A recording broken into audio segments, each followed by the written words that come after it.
Hello guys, welcome back to Kavya's Kahani. మీ మీద నాకు అస్సలు నమ్మకం లేదు, అందుకే ఇప్పుడే చెప్పేస్తున్నా. ఫస్ట్ వీడియోని లైక్ చేయండి. ఇంకా లేట్ చేయకుండా వీడియోలోకి వెళ్ళిపోదాం. తమ్నేల్లో చూసినట్టు నేను ఈరోజు దుర్గామాతను చేయబోతున్నాను. నా జీవితంలో ఫస్ట్ టైం నేను ఇలాంటివి ట్రై చేస్తున్నాను. తెలియక నేను 3 కేజీల క్లే తీసుకున్నాను. 1.5 కేజీ అయితే సరిపోయేది. మన దగ్గర క్లే టూల్స్ ఏం లేవు కాబట్టి ఇంట్లో ఉన్న పెయింట్ బ్రష్, ఇయర్ బడ్స్ తీసుకున్నాను. ఇంకా తర్వాత టూత్ పిక్స్ కూడా యూస్ చేశాను. అసలు ఏ ధైర్యంతో కిందేం వేసుకోకుండా డైరెక్ట్ బండ మీద చేద్దాం అనుకున్నానో తెలీదు. కొంచెం కింద పడగానే నాకు సీన్ అర్థమయ్యి పేపర్ తెచ్చుకొని వేసుకున్నాను. ఫస్ట్ ఆ క్లేని బాగా మిక్సింగ్ చేసేసుకున్నాను. మనకున్న ఓపికకి 2 నిమిషాలు మిక్సింగ్ చేసి ఇంకా అయిపోయిందిలే అని చెప్పి స్టార్ట్ చేశాను. కానీ అలా కాదు, బాగా మిక్స్ చేసుకోవాలి.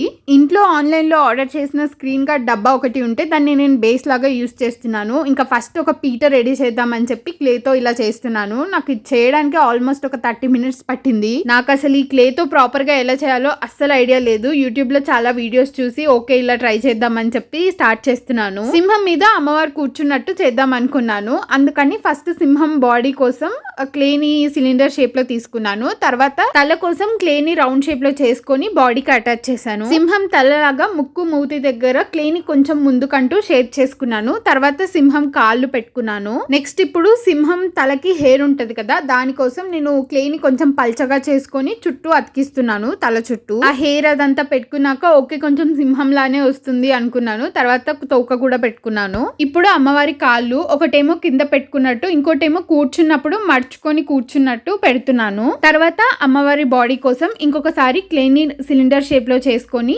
గొంతు దగ్గర కొంచెం ఎక్స్టెండ్ చేసి తలలాగా రౌండ్ షేప్ క్లే పెట్టాను. ప్రస్తుతానికి ఇలా కొంచెం వెనక్కున్నట్టు అనిపించింది కదా, అందుకని వెనక కూడా మొత్తం క్లే పెట్టేసి ముందుకంటూ మొత్తం సెట్ చేసుకున్నాను. తర్వాత ఇప్పుడు చేతులు పెడుతున్నాను. ఒక చెయ్యేమో అభయహస్తం పెట్టినట్టు, ఇంకొక చెయ్యేమో త్రిశూలం పట్టుకున్నట్టు జస్ట్ ఊరికే అలా పెట్టాను. తర్వాత ఇంకా అమ్మవారి జుట్టు ఇంకా కిరీటం పెట్టుకున్నాను. నేను అసలు ఫస్ట్ వెనక చేతులు పెడదాం అనుకోలేదు, కానీ మా మమ్మీ వచ్చి అమ్మవారు అసలు అలా 2 చేతులతో ఉండరు, వెనక కూడా చేతులు పెట్టు అనింది. సర్లే అని చెప్పి నేను మొత్తం మీద 10 హ్యాండ్స్ వచ్చేటట్టు వెనక కూడా చేతులు పెట్టుకున్నాను. 4 సెట్స్ లాగా. ఇదంతా అయిపోయాక డీటెయిలింగ్ చేయడం స్టార్ట్ చేశాను. ఇప్పుడు స్టార్ట్ అయింది అసలు కథ. ఇన్ని రోజులు నేను యూట్యూబ్ లో ఏదైనా వీడియో చూస్తే ఏమనుకునేదాన్ని, అబ్బా ఇంకొంచెం డీటెయిలింగ్ బాగా చేసింటే బాగుండు, లేదంటే ఇంకొంచెం స్మూత్ ఫినిషింగ్ ఇచ్చింటే బాగుండు అనుకునేదాన్ని. కానీ నాకు ఈ రోజు తెలిసొచ్చింది డీటెయిలింగ్ కష్టాలు. వామ్మో, ఒక్క దగ్గర చేస్తుంటే ఇంకో దగ్గర పోతుంది. ప్రతి డీటెయిలింగ్ నేను 1కి 10 సార్లు చేశాను. తీయా పెట్ట ఇదే జరిగింది. ఇంకా ఆ రోజుకి నా వల్ల కాదని పక్కన పెట్టాను. నెక్స్ట్ డేకి మొత్తం పగుళ్ళు వచ్చాయి, ఒక చెయ్యి ఊడిపోయింది. ఇలా కాదని చెప్పి బాడీ పార్ట్ నుంచి మళ్ళీ చేయడం స్టార్ట్ చేశాను. ఫేస్ ఇలా సపరేట్ గా డీటెయిలింగ్ ఇచ్చుకున్న తర్వాత అతికిచ్చాను.